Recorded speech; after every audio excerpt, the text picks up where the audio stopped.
Bonjour et bienvenue à ce troisième vidéo de notre 10e semaine de MQG 103. Dans cette vidéo-ci, on va regarder la section 6.2 qui s'intitule Polynôme de Taylor.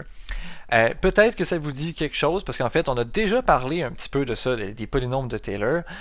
Par contre, on en a parlé vraiment rapidement.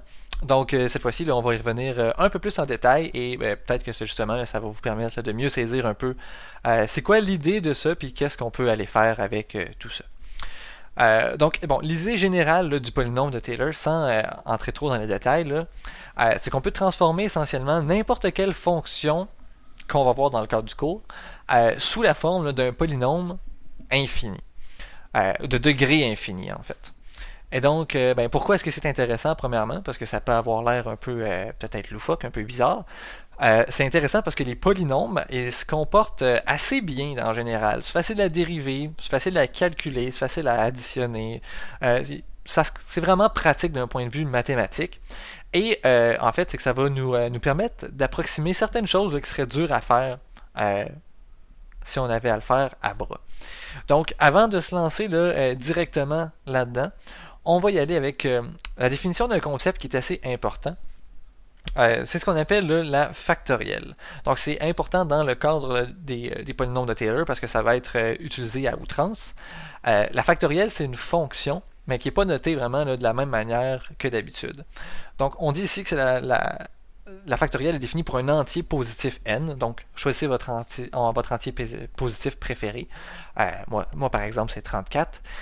Donc, si vous voulez la factorielle d'un nombre, qu'on va noter ce nombre-là avec un point d'exclamation, donc ça se lit vraiment le n factoriel, ça correspond à ce qu'on appelle le produit de tous les entiers qui sont inférieurs ou égaux. Ça a peut-être l'air louche un peu, là. Donc, si je fais un exemple, mettons mon 34 factoriel, c'est pas un super bon exemple, mais c'est pas grave. Donc, on ferait 34 fois 33 fois 32 fois 31. Et là, on multiplierait jusqu'à éventuellement on fasse 3 fois 2 fois 1. Et là, on s'arrête. Donc, ça ici, c'est une fonction qui nous retourne un autre chiffre. On sait pas, je ne suis pas capable de calculer ça mentalement, là, mais ça nous donne un certain chiffre. Si on prend un chiffre qui est plus petit, là, disons 4 factoriel, 4 factoriel, ça va être 4 fois 3 fois 2 fois 1. Et ça, je suis capable de le calculer. Ça donne 24. Donc, en général, donc, comme c'est défini là, un peu plus haut, donc n factoriel, ça correspond à quoi? Ça va être n fois n-1 fois n-2, blablabla, jusqu'à 2 fois 1. Et il y a un cas particulier, donc cas particulier. Donc, si jamais vous rencontrez 0 factoriel, probablement que vous vous dites que ça ne marche pas, là, je ne peux pas aller le multiplier par quelque chose d'inférieur, ça n'a comme pas tant de sens. Ça ici, là, en fait, c'est toujours égal à 1. Ça, c'est vraiment une convention mathématique. Là. Donc ça, il n'y a pas de raison, il n'y a pas de pourquoi, il n'y a pas de choses à comprendre. C'est vraiment défini comme ça. Et faut le prendre un peu là, pour du cash. Ça fait en sorte que tout ce qu'on a à faire avec cette fonction-là, qui est la factorielle, va bien fonctionner. Donc, une fois que ça c'est fait, maintenant, là, on peut parler de donc qu'est-ce que c'est que ce fameux polynôme de Taylor-là. Donc, le polynôme de Taylor, ça correspond ni plus ni moins là, qu'à l'expression qui est ici. Là. Donc, si on a une fonction f de x qui nous est donnée, on va vouloir calculer son polynôme de Taylor autour d'un certain point. Donc, ici, on dit autour du point x est égal à a. Donc, généralement, ce point-là, c'est un point qui est... c'est comme un point central d'où est-ce qu'on fait nos études. Donc, on veut savoir qu'est-ce qui se passe un peu autour de ce point-là. Et dans le cours, là, ça va être très souvent la valeur de 0 qui va se retrouver là, qui va être à notre étude. Et nous, on va parler du polynôme de Taylor, donc de degré k. Donc, qu'est-ce que ça va être de degré k? Ça va être à cause que, au final, là, on va faire des calculs ici qui vont faire intervenir jusqu'à la kème dérivée de la fonction f. Vous n'aurez jamais vraiment là, à vous poser de questions en lien avec genre mais comment est-ce que je fais pour déterminer le degré de k là? Ça, c'est moi qui va vous fournir cette valeur-là. Je vais vous dire, fais-moi le polynôme de Taylor de degré 4, puis là, vous faites, ok, oui, il faut que je dérive 4 fois la fonction. C'est vrai. Donc, on va regarder un peu de quoi que ça a l'air, cette chose-là, là, ce polynôme de Taylor de degré K-là. Premièrement, il faut voir qu'il y a un certain pattern à tout ça. Là. Donc, dans chacun des termes, là, dans chacune des boîtes, si je mets un petit peu l'emphase là-dessus, là, vous voyez, là, on peut séparer ça ici là, pour qu'il y ait chacun des termes. Il y a des choses là, qui se répètent dans chacun de ces termes-là. Donc, notamment, à chaque fois, vous voyez, là, il y a x moins a qui apparaît. Donc ça, là, il est tout le temps là. Il y a aussi f avec a qui est là. Mais vous voyez, là, il y a quelque chose qui change un peu au fur et à mesure. Ici, il n'y a pas de dérivée. Ici, il y a une dérivée, deux dérivées, k dérivée.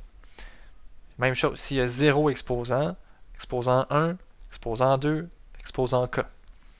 Ici, on a 0 factoriel, 1 factoriel, 2 factoriel, k factoriel. Donc, on va être capable d'avoir un genre de terme général. Donc, on va tout le temps avoir dérivée, factoriel et exposant qui sont le même chiffre. Dérivée, factoriel, exposant, dérivée, factoriel, exposant, dérivée, factoriel, exposant. Et le reste, ben, on va toujours avoir a. Donc, on va toujours remplacer la valeur de a dans la fonction, que ce soit la première ou la dernière des dérivées. Puis, on va toujours avoir x moins a là, qui va être à côté. Ça, c'est le terme là, vraiment général, vraiment technique. On va aller voir là, comment est-ce qu'on peut travailler avec ça. Puis, je vais essayer de vous fournir là, une méthode qui, selon moi, fonctionne bien pour être capable d'aller justement déterminer le polynôme de Taylor pour une fonction donnée. Donc, on va aller avec l'exemple ici, là, le 6.2.2. Donc, on nous demande ici de construire un polynôme de Taylor pour les fonctions qui sont données. Donc, nous ici, on va faire le A ensemble et ben, vous aurez là d'autres exemples pour pouvoir vous pratiquer à faire ça. Donc, ici, on nous donne la fonction. La fonction, c'est e de x, c'est bon. On nous donne aussi le degré. Donc, le degré ici est 4. J'avais dit, là, on va toujours vous le donner. Ça ici, ça veut dire que mon k est égal à 4 dans la formule qu'on avait là, précédemment. Qu'est-ce qu'on a d'autre? On me donne aussi, là, autour de x est égal à 0. Donc ça veut dire que mon a, il est égal à 0. On va pouvoir aussi utiliser ça là, pour pouvoir construire notre fonction. Finalement, on nous demande d'aller approximer f de 0.2. Donc on va vouloir utiliser le polynôme de Taylor qu'on a construit pour calculer là, cette valeur-là de f 0.2. Comment est-ce que je vous suggère de construire le polynôme de Taylor? Ben moi, je vous suggère de faire un tableau, d'aller le remplir, puis après ça, d'aller construire la fonction là, directement. Donc, on va se faire une première colonne qui va être une valeur n, une colonne qui va correspondre aux dérivées en général, une colonne qui va être la dérivée évaluée en a. Donc ici, ça va être évalué en 0, parce que ben, mon a ici est égal à 0. Ensuite de ça, je vais vous demander de faire la colonne x moins a. Donc ici, x moins 0 à la n. Parce que ici, c'est la même chose que x à la n. Donc encore une fois, là, le 0, c'est à cause que c'est ma valeur de a. Vous allez avoir une colonne qui va être 1 sur n factoriel.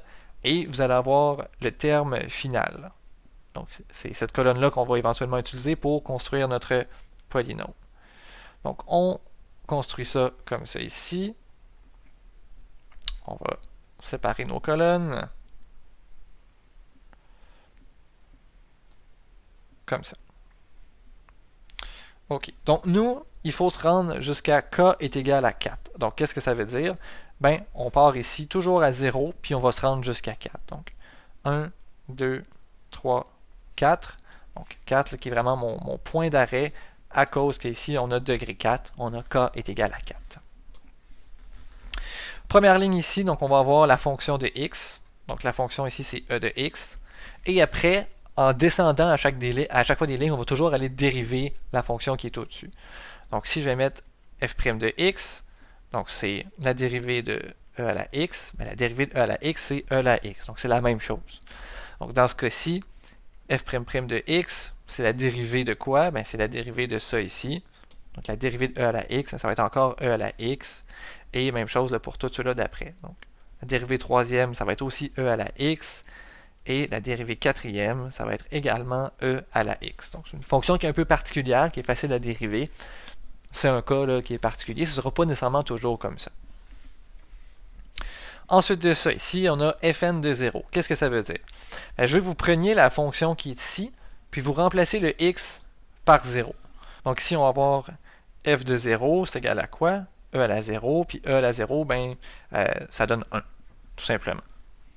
Et ensuite, ben, c'est exactement la même chose. Donc, étant donné que toutes les fonctions ici sont la même, ben, ça n'a pas le choix. Là, il va falloir que la valeur ici soit toujours 1. Vous pouvez l'essayer à chaque fois, là, mais ça va toujours vous donner 1 quand vous allez remplacer votre x par 0. Ensuite, donc ici, on a dit que c'était x à la n. Donc, ici, on va avoir x exposant 0 parce que mon n est de 0. Donc, c'est ça l'idée, d'avoir un n ici. Là. Quand j'ai mis f de n, mais ici, c'est ma dérivée 0 parce que c'est la ligne 0. Ici, c'est ma dérivée première parce que c'est ma ligne 1. Dérivée deuxième parce que c'est ma ligne 2. Troisième, ligne 3. Puis ça, ici, c'est quatrième, ligne 4. Ben, ici, c'est x à la 0 parce que je suis à la ligne 0. Après ça, je vais être x à la 1 parce que je suis à la ligne 1. X à la 2. X à la 3. X à la 4. Ici, on va aller mettre les factoriels. Donc, même chose, je mets 1 sur 0 factoriel parce que je suis à la ligne 0. Ben, ça, c'est 1 sur 1, c'est égal à 1. Ensuite, j'ai 1 sur 1 factoriel. Et 1 factoriel, c'est 1 aussi. Donc, c'est encore égal à 1. Ensuite, j'ai 1 sur 2 factoriel parce que je suis à la ligne 2. Donc, ça, c'est 1 sur 2, c'est une demi. À la ligne 3, j'ai 1 sur 3 factoriel. C'est 1 sur 3 fois 2. C'est 1 sur 6. Et ensuite, j'ai 1 sur 4 factoriel parce que je suis à la ligne 4. On a vu là, dans l'exemple que 4 factoriel, c'est 24. Donc, 1 sur 24. Le terme final, qu'est-ce que ça va être? Ben, on va finir finalement le multiplier les colonnes 1, 2 et 3 qui sont ici, là, que je viens d'identifier. Donc, on va juste prendre les trois termes qu'il y a là, puis on les multiplie ensemble. Donc, ici, qu'est-ce que j'ai? X à la 0, en fait, x à la 0, en passant, là, ça donne 1. Là. Donc, si je prends 1 fois 1 fois 1, 1 fois 1 fois 1, ben, ça me donne 1. C'est un peu poche, mais c'est ça quand même. Après ça, j'ai 1 fois x fois 1. Donc, 1 fois x fois 1, c'est égal à x. 1 fois x carré fois 1 sur 2. Donc, 1 fois x carré fois 1 sur 2, c'est x carré sur 2. Ensuite, 1 fois x cube fois 1 sur 6. 1 fois x cube fois 1 sur 6, c'est x cube sur 6. Ensuite, j'ai 1 fois x4 fois 1 sur 24. 1 fois x4 fois 1 sur 24, c'est égal à x4 sur 24. Donc ça, c'est nos termes finaux. Et avec ça, bien, on peut aller construire notre fonction. Donc nous, qu'est-ce qu'on cherche? C'est f4 de x. Donc ça, c'est le polynôme de Taylor de degré 4 de notre fonction f. Qu'est-ce que ça va être? Bien, on prend exactement là, les termes qui sont ici. Donc ça va être 1 plus x carré sur 2 plus x cube sur 6 plus x4 sur 24. Puis ça, c'est à peu près égal à e à la x lorsqu'on est autour de 0. Donc, pourquoi est-ce que je dis autour de 0? Ben, c'est parce que 0, là, c'est mon point ici qui est donné. C'est à partir de là qu'on est en train d'approximer la fonction. Et là, ben, en ayant ça, on est capable d'aller justement nous donner l'approximation. Donc, on va descendre ici. Donc, la question ici était de calculer le f de 0.2. Mais ça, on peut calculer la vraie valeur de f de 0.2. On l'a notre exponentielle, puis on a une calcul. Si je fais e à la 0.2, si je garde 4 décimales, c'est 1.2214. Si on utilise la fonction qu'on vient de construire, ça ici, là, ça va être 1 plus 0.2 plus 0.2 au carré sur 2 plus 0.2 au cube sur 6 plus 0.2 à la 4 sur 24. Vous additionnez tout ça ensemble, toujours en gardant 4 décimales. Ça vous donne quoi? 1.2214. Comme ça ici. Et donc, bon, là, on a utilisé un polynôme de degré 4. On tombe exactement sur la bonne valeur quand on tronque tout ça là, à 4 décimales. Mais pour voir un peu là, comment est-ce que cet outil-là, le polynôme de Taylor, peut être utile, on va aller voir là, un peu qu'est-ce qui se passe dans GeoGebra. Donc voilà, là, j'ai ouvert le problème exactement là, dans GeoGebra. Vous voyez là, la fonction en bleu c'est la fonction là, qui est l'exponentielle, donc c'est la fonction qu'on essaye d'approximer. La fonction en rouge, c'est notre polynôme de Taylor de degré 4. Donc on voit là, que c'est assez proche de la fonction e à la x quand on est proche de 0. Quand on est loin de 0, j'en conviens que c'est assez différent, mais proche de 0, c'est assez semblable. Donc si je zoome ici, là, vous voyez là, la différence entre la ligne bleue et la ligne rouge, c'est quand même dur à discerner. Par contre, le plus qu'on s'en éloigne, bien, plus que ça devient clair. Là. On voit là, la fonction bleue qui frôle le 0 qu'on est très très à gauche, alors que ma fonction rouge explose. Et on voit qu'il y a quand même un décalage aussi à droite. Mais ça, c'est quand on utilise un polynôme de degré 4. Donc on voit là, que quand on est proche de 0, c'est toujours la même chose et c'est toujours assez précis. On est assez bien. Si je viens changer le degré de mon polynôme, là, regardez qu'est-ce qui se passe. Donc, toujours le proche de 0, ça semble être très bon avec un degré 0, mais loin, c'est absolument ridicule. On est tellement pas proche, là, c'est pas une bonne approximation. Mais si je change de degré, je le mets degré 1, ben là, déjà, on est un peu meilleur. C'est pas encore incroyable, mais c'est un peu meilleur. Degré 2, donc vous voyez, le degré 2, on commence à avoir encore plus d'allure. On a une courbure, déjà on s'approche un peu de la fonction. Degré 3, on l'épouse encore un peu plus loin. Degré 4, même chose. Et degré 5, même chose. Donc techniquement, on pourrait prendre ça là, puis le pousser encore plus loin pour que ça devienne toujours de plus en plus proche de notre vraie fonction. Mais éventuellement, le but, c'est pas que ce soit exactement la même fonction partout. C'est juste que ce soit assez proche, que ce soit vraiment une bonne approximation quand on est proche d'un point qui nous intéresse. Donc voilà, c'était vraiment la visualisation de ce que c'est que le polynôme de Taylor.